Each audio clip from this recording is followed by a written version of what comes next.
ರಾಷ್ಟ್ರಪತಿಗಳು ವಿಶ್ವವಿಖ್ಯಾತ ಮೈಸೂರು ದಸರಾ ಉದ್ಘಾಟಿಸಿದ್ದು ನಮಗೆ ಸಂತಸ ತಂದಿದೆ. ದೇಶದ ಶ್ರೇಯೋಭಿವೃದ್ಧಿಗೆ ಪ್ರಾರ್ಥಿಸಿದ್ದಾರೆ ಎಂದು ಸಿಎಂ ಬಸವರಾಜ ಬೊಮ್ಮಾಯಿ ತಿಳಿಸಿದರು. ನಾಡಹಬ್ಬ ಮೈಸೂರು ದಸರಾಗೆ ರಾಷ್ಟ್ರಪತಿ ದ್ರೌಪದಿ ಮುರ್ಮು ಅವರು ಚಾಲನೆ ನೀಡಿದ ಬಳಿಕ ಮಾತನಾಡಿದ ಸಿಎಂ ಬಸವರಾಜ ಬೊಮ್ಮಾಯಿ, ಈ ಬಾರಿ ದಸರಾ ಮಹೋತ್ಸವ ಹಲವಾರು ವಿಶೇಷತೆಗಳಿಂದ ಕೂಡಿದೆ. ಗತ ವೈಭವವನ್ನ ನೆನಪು ಮಾಡಿಕೊಳ್ಳುತ್ತಿದ್ದೇವೆ. ನಾಡಿನಲ್ಲಿ ಎಲ್ಲರೂ ನಾಡಹಬ್ಬವನ್ನು ಆಚರಣೆ ಮಾಡುತ್ತಿದ್ದೇವೆ. ಕಾಲಕಾಲಕ್ಕೆ ಆ ದೇವತೆ ಮಳೆ ಬೆಳೆಯನ್ನು ಕೊಟ್ಟು ಈ ಶಕ್ತಿ ಪೀಠದಿಂದ ನಾಡಿಗೆ ಸುಭಿಕ್ಷೆ ನೀಡುತ್ತಿದ್ದಾಳೆ. ಇಂದಿನ ಹಲವಾರು ನೈಸರ್ಗಿಕ ಸವಾಲುಗಳನ್ನು ಎದುರಿಸಿದ್ದೇವೆ. ಈ ವೇಳೆ ರಾಷ್ಟ್ರಪತಿಗಳು ಈ ಕಾರ್ಯಕ್ರಮಕ್ಕೆ ಬಂದಿರುವುದು ಬಹಳ ಘನತೆ ಹೆಚ್ಚಿಸಿದೆ. ರಾಷ್ಟ್ರಪತಿಗಳನ್ನು ದಸರಾ ಮಹೋತ್ಸವಕ್ಕೆ ಆಹ್ವಾನಿಸಿದ ಕೂಡಲೇ ಒಪ್ಪಿಗೆ ಕೊಟ್ಟರು. ರಾಷ್ಟ್ರಪತಿಯಾದ ಬಳಿಕ ಮೊದಲ ಬಾರಿಗೆ ಕರ್ನಾಟಕದ ಮೂಲಕ ರಾಜ್ಯಗಳ ಪ್ರವಾಸ ಮಾಡುತ್ತಿದ್ದೇನೆ ಅಂದರು. ಇವತ್ತು ಮಹಿಷಾಸುರ ಇಲ್ಲ. ನಮ್ಮ ಮನಗಳಲ್ಲಿರುವ ದುಷ್ಟ ವಿಚಾರಗಳು ಬದಿಗಿಟ್ಟು ಶಿಷ್ಟ ವಿಚಾರಗಳನ್ನು ಮೈಗೂಡಿಸಿಕೊಂಡು ನಾವು ಬಾಳಬೇಕಿದೆ ಎಂದು ಹೇಳಿದರು. ದೇವಿಯು ಹಂಸದ ಮೇಲೆ ಕೂತಿದ್ದಾರೆ. ಅದು ಶಾಂತಿಯ ಸಂಕೇತ. ವಿಚಾರದಲ್ಲಿ ಶುದ್ಧತೆ ಸಂಕೇತವಾಗಿದೆ. ಚಾಮುಂಡಿ ತಾಯಿಯ ನೋಡಲು ಎರಡು ಕಣ್ಣು ಸಾಲದು. ಕನ್ನಡ ನಾಡಲ್ಲಿ ಎಲ್ಲ ರಂಗದಲ್ಲೂ ಕೂಡ ಸರ್ವಶ್ರೇಷ್ಠವಾಗಿ ಕಟ್ಟಲು ಎಲ್ಲರೂ ಪ್ರಯತ್ನ ಮಾಡಬೇಕಿದೆ. ಅಂತಹ ಸದ್ಬುದ್ಧಿಯನ್ನು ತಾಯಿ ನಮಗೆ ಕೊಡಲಿ ಎಂದು ಬೇಡಿಕೊಳ್ಳುತ್ತೇನೆ. ರಾಷ್ಟ್ರಪತಿಗಳಿಗೆ ಸಮಸ್ತ ಕನ್ನಡಿಗರ ಪರವಾಗಿ ಶುಭಾಶಯಗಳನ್ನು ಕೋರುತ್ತೇನೆ ಎಂದು ಸಿಎಂ ಬೊಮ್ಮಾಯಿ ತಿಳಿಸಿದರು. ಎಲ್ಲರಿಗೂ ನಮಸ್ಕಾರಗಳು. ಸರ್ವರಿಗೂ ಈ ವೇದಿಕೆ ಮುಖಾಂತರ ಸಮಸ್ತ ಕನ್ನಡ ನಾಡಿನ ಜನತೆಗೆ ನಾಡು ಹಬ್ಬ ದಸರಾದ ಹಾರ್ದಿಕವಾಗಿರುವಂಥ ಶುಭಾಶಯಗಳು. ಇಂದು ನಾಡದೇವತೆ ಶ್ರೀ ಚಾಮುಂಡೇಶ್ವರಿಯ ಅಗ್ರ ಪೂಜೆಯೊಂದಿಗೆ 2022 ದಸರಾ ಮಹೋತ್ಸವದ ಉದ್ಘಾಟನೆ ಈ ಕಾರ್ಯಕ್ರಮದಲ್ಲಿ ಬಂದು ದಸರಾ ಹಬ್ಬವನ್ನು ಉದ್ಘಾಟನೆಯನ್ನು ಮಾಡಿ ನಮ್ಮೆಲ್ಲರಿಗೂ ಕೂಡ ಅತ್ಯಂತ ಸಂತೋಷ, ಆನಂದವನ್ನು, ಹೆಮ್ಮೆಯನ್ನು ತಂದಿರುವಂಥ ಭಾರತದ ಮೊದಲನೆಯ ಪ್ರಜೆ, ಭಾರತದ ಗಂತವತ್ತ ರಾಷ್ಟ್ರಪತಿಗಳಾದಂಥ ಶ್ರೀಮತಿ ದ್ರೌಪದಿ ಮುರ್ಮುಜಿ ಅವರಿಗೆ ನನ್ನ ಹಾರ್ದಿಕವಾಗಿರುವಂಥ ಅಭಿನಂದನೆಗಳು, ಕೃತಜ್ಞತೆಗಳನ್ನು ಹೇಳಕ್ಕೆ ಇಚ್ಛೆಪಡ್ತೇನೆ. ಇಂದಿನ ಉಪಸ್ಥಿತಿಯಲ್ಲಿರುವಂಥ ಗಂತವತ್ತ ಕರ್ನಾಟಕದ ರಾಜ್ಯಪಾಲರಾದಂಥ ಶ್ರೀ ತಾವರ್ಚಂದ್ ಗೆಹ್ಲೋಟ್ ಅವರೇ, ಕೇಂದ್ರ ಕಲ್ಲಿದ್ದಲು ಗಣಿ ಸಂಸದೀಯ ವ್ಯವಹಾರ ಸಚಿವರು ನಮ್ಮವರೇ ಆದಂಥ ಶ್ರೀ ಪ್ರಹ್ಲಾದ್ ಜೋಶಿ ಅವರೇ, ಕೇಂದ್ರದ ಕೃಷಿ ರೈತ ಕಲ್ಯಾಣ ಸಚಿವರು ನಮ್ಮವರೇ ಆದಂಥ ಶ್ರೀ ಶೋಭಕ್ಕ ಕರಂದ್ಲಾಜೆ ಅವರೇ, ಉಸ್ತುವಾರಿ ಸಚಿವರು ಸಹಕಾರಿ ಸಚಿವರಾದಂಥ ಸೋಮಶೇಖರ್ ಅವರೇ, ಇಂಧನ ಮತ್ತು ಕನ್ನಡ ಸಂಸ್ಕೃತಿಯ ಸಚಿವರು ಆತ್ಮೀಯರಾದಂಥ ಸುನೀಲ್ ಕುಮಾರ್ ಅವರೇ, ಹಾಗೂ ಇಲ್ಲಿ ಎದುರುಗಡೆ ಇರುವಂಥ ಎಲ್ಲ ನನ್ನ ಸಂಸತ್ ಸದಸ್ಯರಾದಂಥ ಪ್ರತಾಪ್ ಸಿಂಹ ಅವರೇ, ಜಿ ಟಿ ದೇವೇಗೌಡರೇ, ರಾಮದಾಸ್ ಅವರೇ, ನಾಗೇಂದ್ರ ಅವರೇ, ತನ್ವೀರ್ ಶೇಟ್ ಅವರೇ, ಈ ಥರ ಬಂದಂಥ ಎಲ್ಲ ನಿಗಮ ಮಂಡಳಿಯ ಅಧ್ಯಕ್ಷರೇ, ಮಹಾಪೌರರೇ, ಉಪಮಹಾಪೌರರೇ, ಎಲ್ಲ ಮಹಾನಗರ ಸಭೆಯ ಸದಸ್ಯರೇ, ಚಾಮುಂಡಿ ಗ್ರಾಮ ಪಂಚಾಯಿತಿಯ ಅಧ್ಯಕ್ಷರೇ, ಸದಸ್ಯರೇ, ನೆರೆದಿರುವಂಥ ಎಲ್ಲ ಗಣ್ಯಾತಿ ಗಣ್ಯಗಳೇ, ಅಣ್ಣ ತಮ್ಮಂದಿರೇ, ಅಕ್ಕ ತಂಗಿಯರೇ, ಮಾಧ್ಯಮದ ಸ್ನೇಹಿತರೆ, ಈ ಬಾರಿ ದಸರಾ ಹಲವಾರು ವಿಶೇಷತೆಗಳಿಂದ ಕೂಡಿದೆ. ಕಳೆದ 2 ವರ್ಷಕ್ಕಿಂತ ಅರ್ಥಪೂರ್ಣವಾಗಿ ಗತ ವೈಭವವನ್ನು ನೆನಪು ಮಾಡಿಕೊಳ್ಳುವ ರೀತಿಯಲ್ಲಿ ಅದ್ಧೂರಿಯಾಗಿ ಈ ದಸರಾ ಮಹೋತ್ಸವವನ್ನು ನಾವೆಲ್ಲರೂ ಒಟ್ಟಾಗಿ ಆಚರಣೆಯನ್ನು ಮಾಡ್ತಾಯಿದ್ವಿ. ದಸರಾ ಮಹೋತ್ಸವ 10 ದಿನ ನಡೆಯುವಂಥ ಈ ಕಾರ್ಯಕ್ರಮ ಇದೊಂದು ನಾಡ ಹಬ್ಬ. ನಮ್ಮ ನಾಡಿನ ದುಡಿಯುವಂಥ ರೈತರು, ಕಾರ್ಮಿಕರು, ಸಾಮಾನ್ಯ ಜನರು ಮನೆ ಮನೆಯಲ್ಲಿ ಇವತ್ತು ನಾಡ ಹಬ್ಬವನ್ನು ನಾವು ಆಚರಣೆಯನ್ನು ಮಾಡ್ತಾಯಿದ್ದೇವೆ. ತಾಯಿ ಚಾಮುಂಡೇಶ್ವರಿಯ ಆಶೀರ್ವಾದವನ್ನು ಪಡ್ಕೊಂಡು ಈ ನಾಡನ್ನು ಅಭಿವೃದ್ಧಿ, ಸಮೃದ್ಧಿ, ಸುಭಿಕ್ಷೆಯಿಂದ ಇಡಲು ನಾವೆಲ್ಲರೂ ಕೂಡ ಪ್ರಾರ್ಥನೆ ಮಾಡುವಂಥದ್ದು. ಸದಾಕಾಲ ಆ ದೇವಿ ನಮ್ಮ ಪ್ರಾರ್ಥನೆಗೆ ಹೋಗೊಟ್ಟು ಕಾಲ ಕಾಲಕ್ಕೆ ಮಳೆ ಬೆಳೆಯನ್ನು ಕೊಟ್ಟು ನಮ್ಮ ಕರ್ನಾಟಕದ ಸಮಗ್ರ ಅಭಿವೃದ್ಧಿಗೆ ದೊಡ್ಡ ಶಕ್ತಿಯ ಆಶೀರ್ವಾದವನ್ನು ಈ ಶಕ್ತಿ ಪೀಠದಿಂದ ಕೊಡ್ತಾ ಇರುವಂಥದ್ದು ನಮ್ಮೆಲ್ಲರ ಒಂದು ಸೌಭಾಗ್ಯ. ಚಾಮುಂಡಿ ಬೆಟ್ಟದಲ್ಲಿ ಇವತ್ತು ಸ್ಥಾಪನೆ ಆಗಿರುವಂಥ ಈ ತಾಯಿಯ ಶಕ್ತಿ ಪೀಠ ಇಡೀ ನಾಡಿಗೆ ಶಕ್ತಿಯನ್ನು ಕೊಡುವಂಥ ಒಂದು ಸಂಚಲವನ್ನು ಮಾಡ್ತಾ ಇದೆ. ಅದರ ಪ್ರಯುಕ್ತವಾಗಿ ಇವತ್ತು ಮೈಸೂರು ಮಹಾರಾಜರ ಕಾಲದಿಂದ ಈ ದೇವಿಯ ಪೂಜೆ ಏನಿದೆ ಅದನ್ನು ಇವತ್ತು ಪ್ರಜಾಪ್ರಭುತ್ವ ಬಂದ ಮೇಲೆ ಅದನ್ನೇ ಮುಂದುವರಿಸ್ಕೊಂಡು ಹೋಗಿರುವಂಥದ್ದು ಒಂದು ವೈಶಿಷ್ಟ್ಯ ಅಂತ ಈ ಸಂದರ್ಭಗಳಿಗೆ ಇಚ್ಛೆ ಪಡ್ತೇನೆ.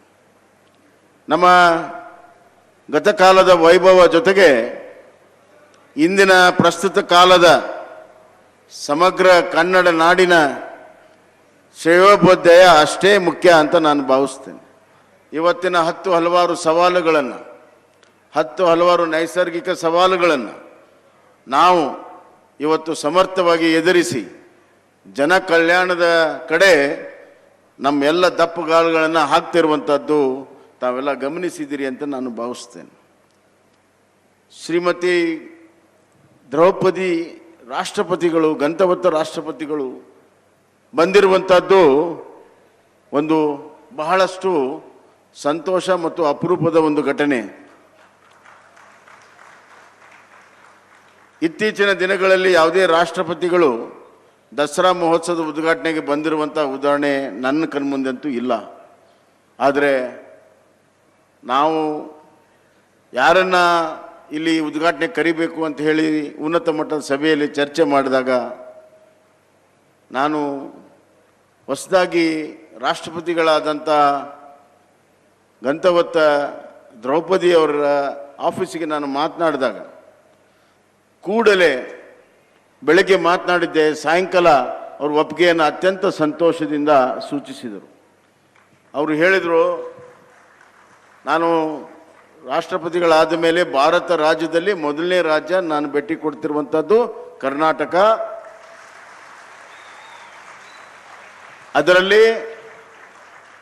ಅದರಲ್ಲಿ ತಾಯಿ ಚಾಮುಂಡೇಶ್ವರಿಯ ಒಂದು ಆಶ್ರಯದಲ್ಲಿ ಪೂಜೆ ಮಾಡುವಂಥ ಸೌಭಾಗ್ಯ ನನಗೆ ಸಿಕ್ಕಿದೆ.